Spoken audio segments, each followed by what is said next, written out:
Told you. Your father's not here. They're back. Yes, they're back. But don't get any bright ideas. Your quarters are under full surveillance. Your weapons privileges have been suspended. No more uprisings for you. Did you really think it would be that easy, Commander?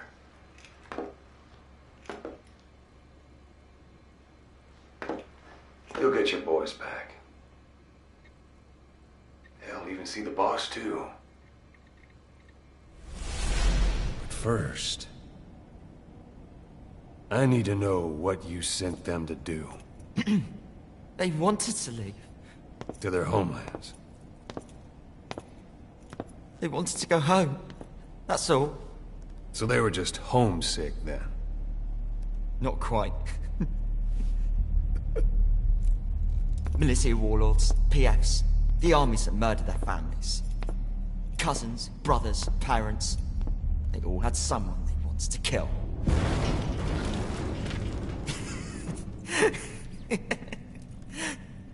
I told them, last chance to face the world with no regrets. Last chance. You better be ready for your drag back here. Ready to face the world as enemies.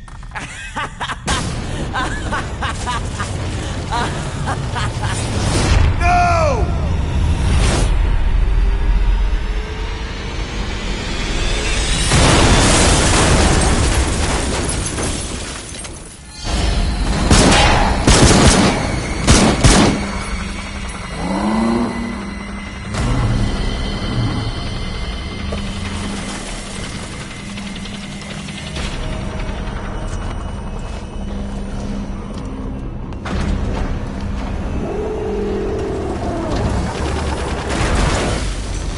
Not like you!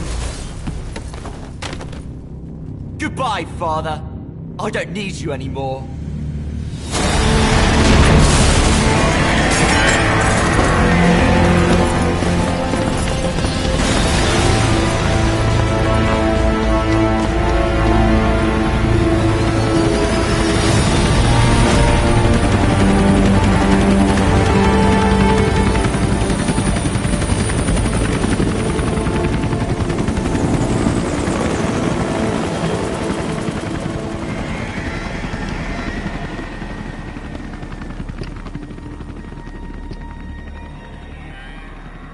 Was Ralph really an accident? Or did Eli just rig it to stir up the boys? Either way, he had to have been planning for this all along. Bidding farewell to the world.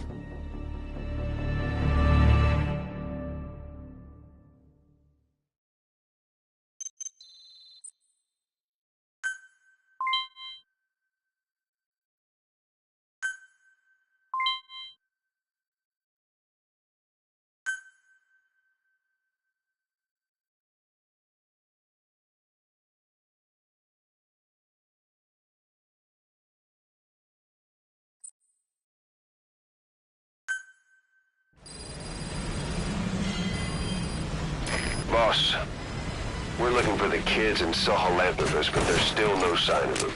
We don't know if the chopper pilot is alive either. What have we gone and put in the hands of those kids? We don't know how bad this is until we find them.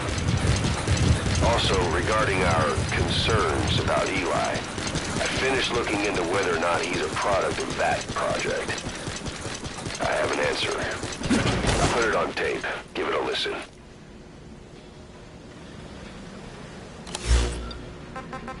Boss, I've updated the mission list. We've received some new job offers. The details are on your iDroid.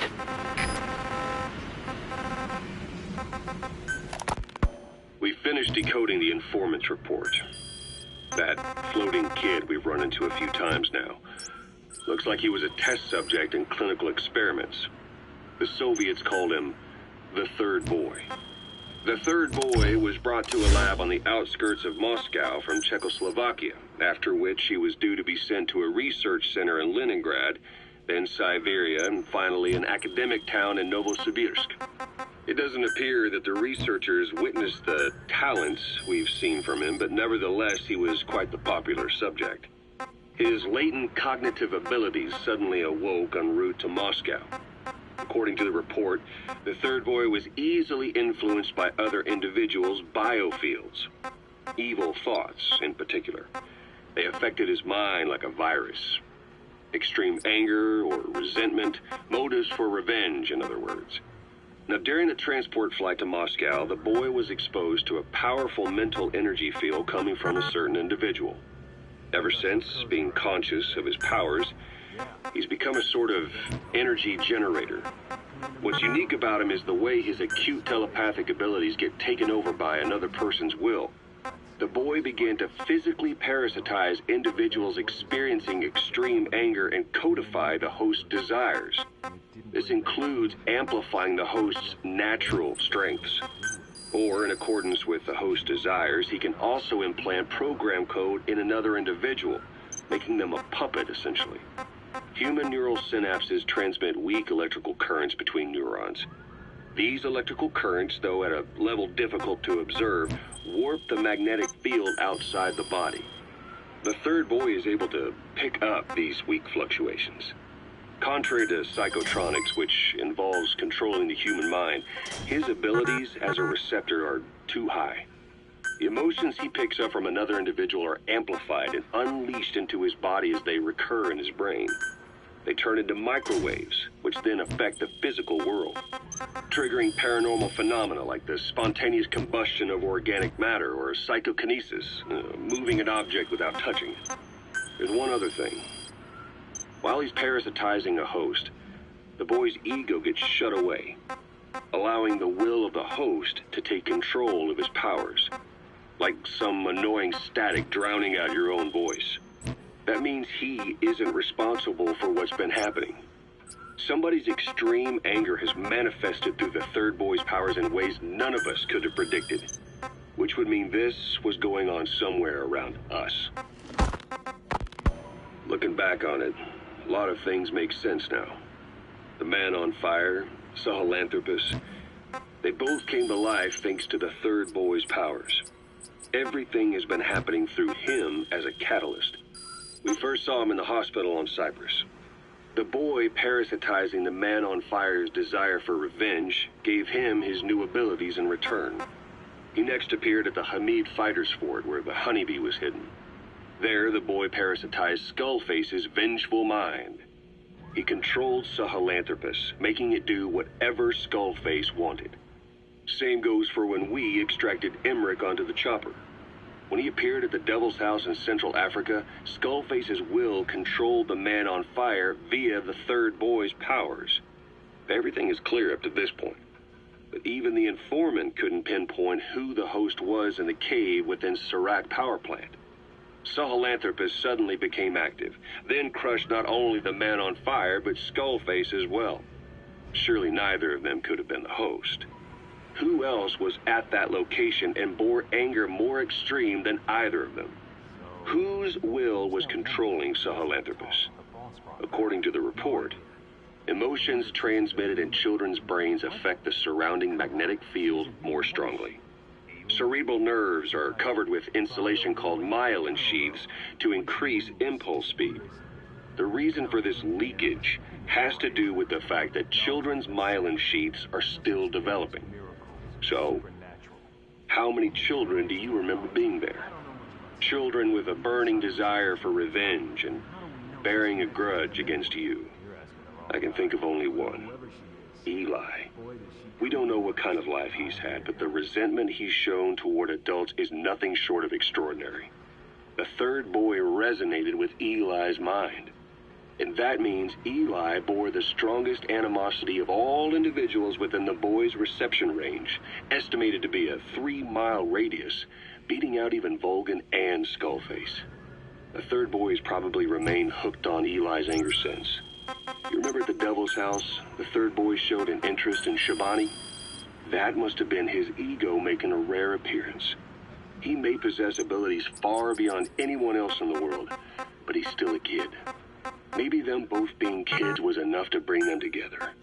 And if so, maybe with Eli, he isn't feeding off him, but acting in symbiosis with him. So what kick-started the third boy's powers? If we look at the location and time that his plane went down, we can make a pretty good guess. When the plane experienced the first anomaly, it gave an accurate report of its position to a control tower, due north of the Black Sea, 125 miles east of Kiev. Dead south on the Black Sea is Cyprus's Green Line.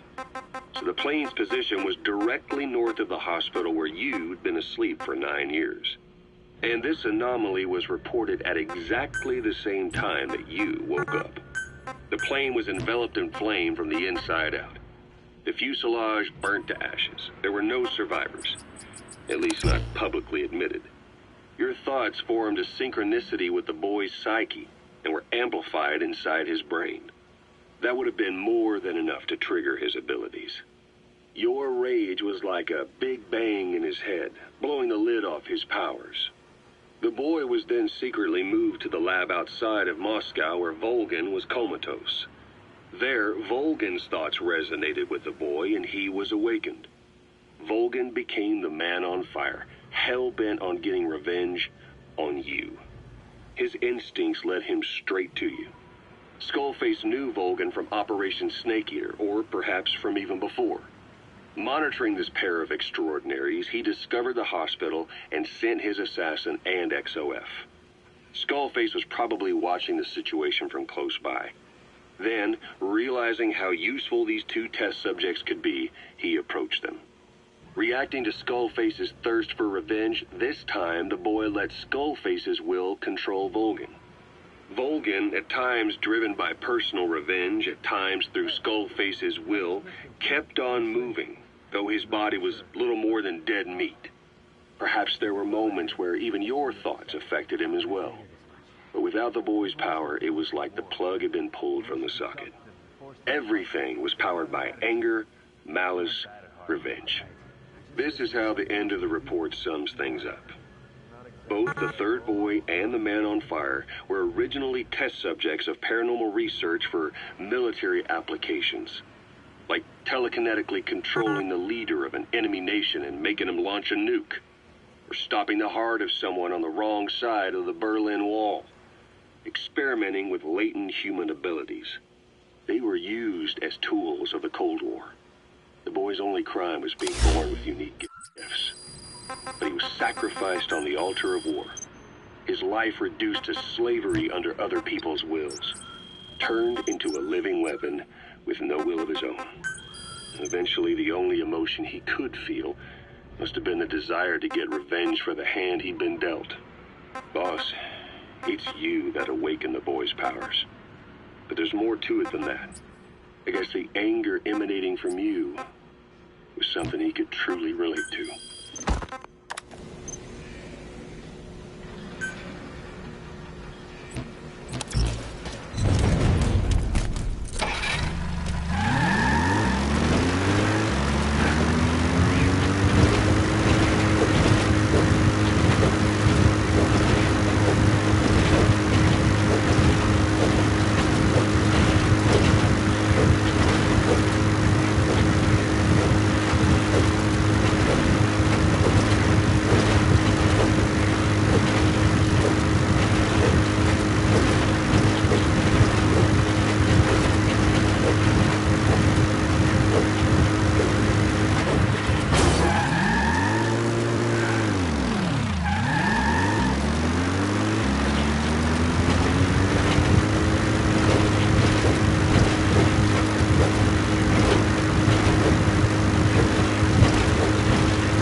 Thanks, watch to it. Never done that. Too bad you guys are part of that. Well, it's good to see you, boss.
Chain with me, boss. How about it?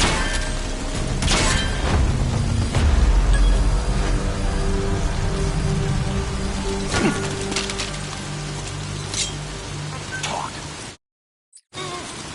Where are your friends? Where are the others?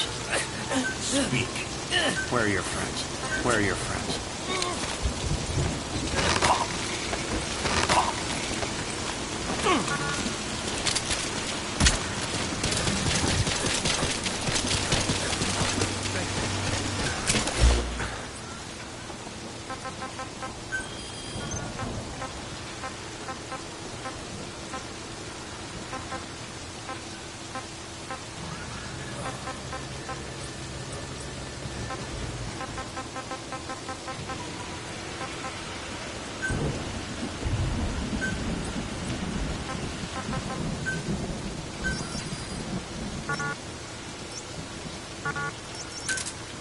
Roger.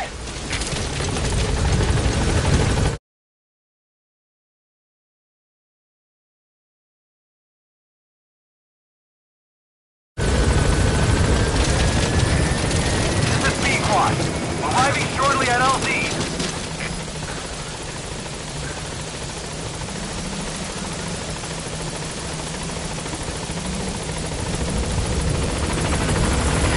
This is B-Quad.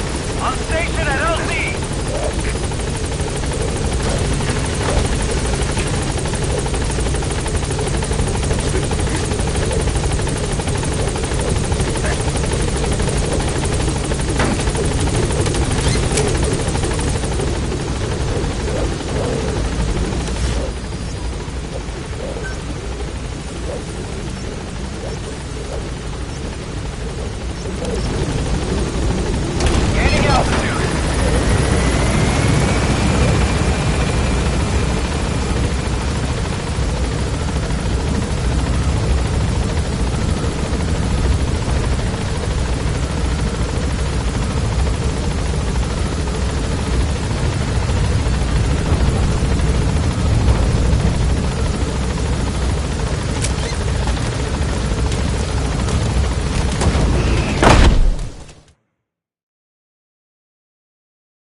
hijacking Sahelanthropus. We know how he got it moving.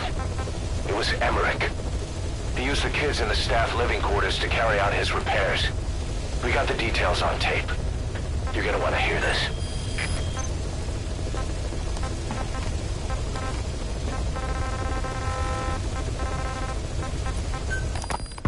Boss, we've got the results of Eli's genetic tests. We can finally... What was your goal in having the children repair Sahelanthropus? I just answered their questions. I had no idea they would actually try to fix it. I mean, can you imagine a child piloting it? Oh, sure. Easily. It wouldn't work. Well, I bet it's just like riding a bike. I said it didn't work. Who did you try? I didn't. Did you put your son in it? We never did that. His name was, Hal, wasn't it? I thought you said you never saw his face. But you made him pilot Sahelanthropus. You used him in your experiments. He wanted to get in. It was such a short time we had. So he was with you. We were happy. You're still happy now. Changing your lies to suit the listener and getting by slipping through the cracks.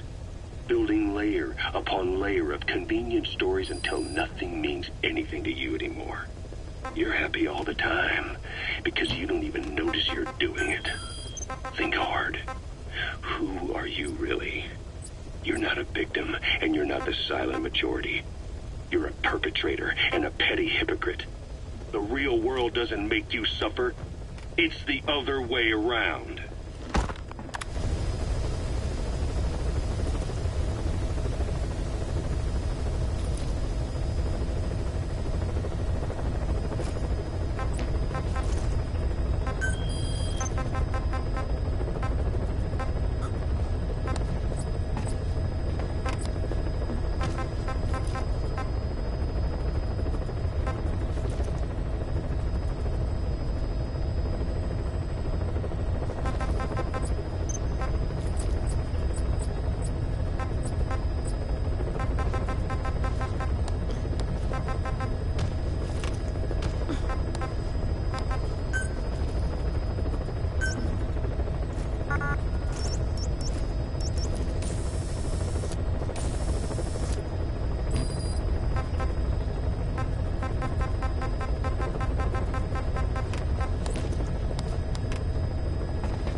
Boss, I've updated the mission list.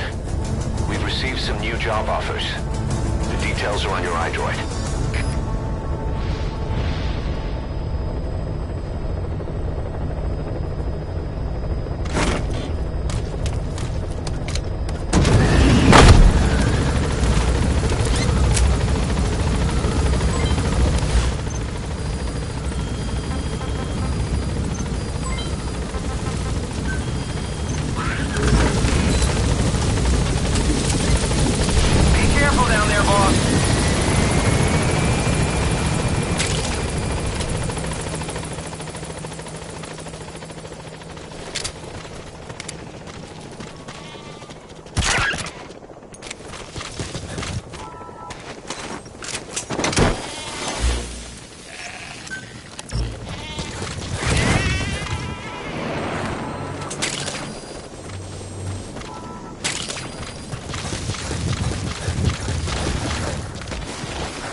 It's raining.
Boss, welcome back.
Roger.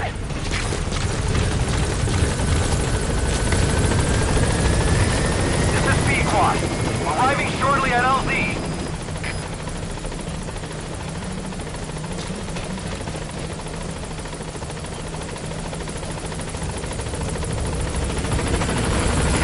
This is Pequod. On station at LZ.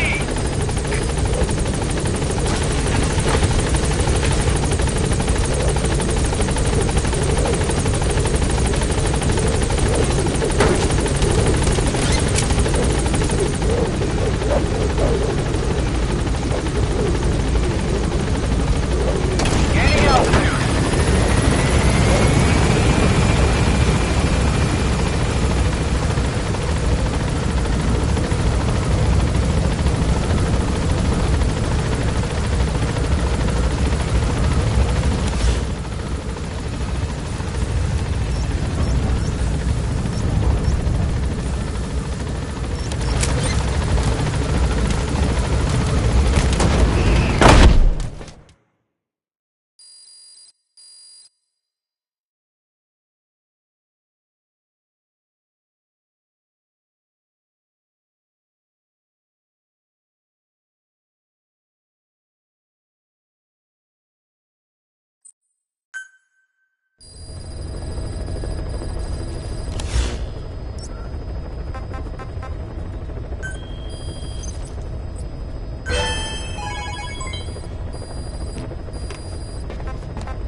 Let's go, boy!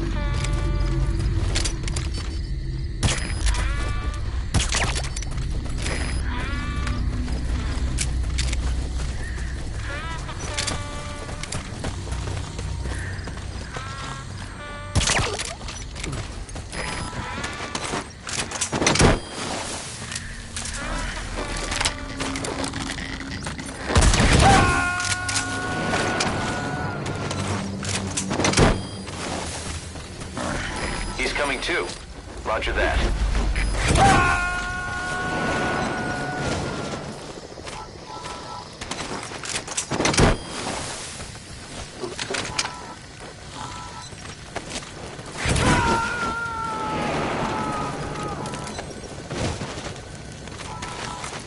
Subject on board. Leave the rest to us.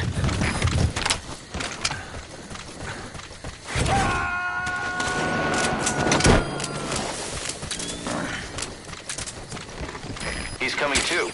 Roger that.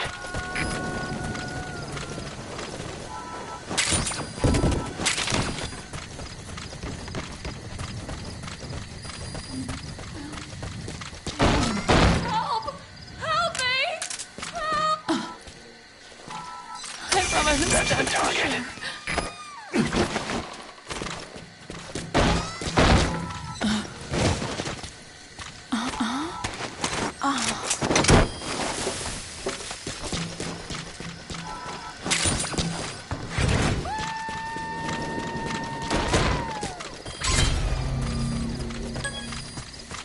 Okay, subject is in.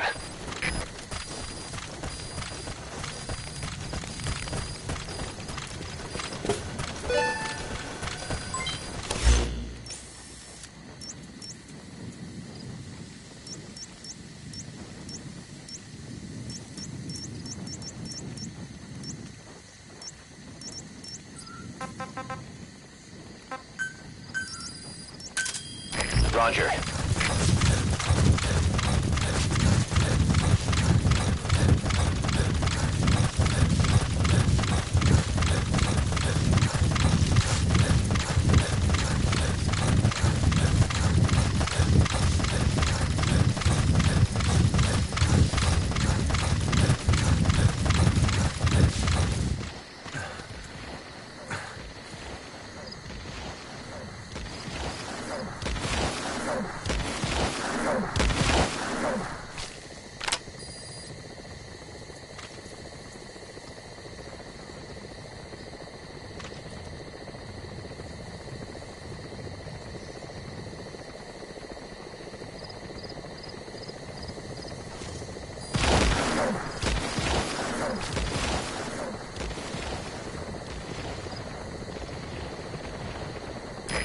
This is B Quad.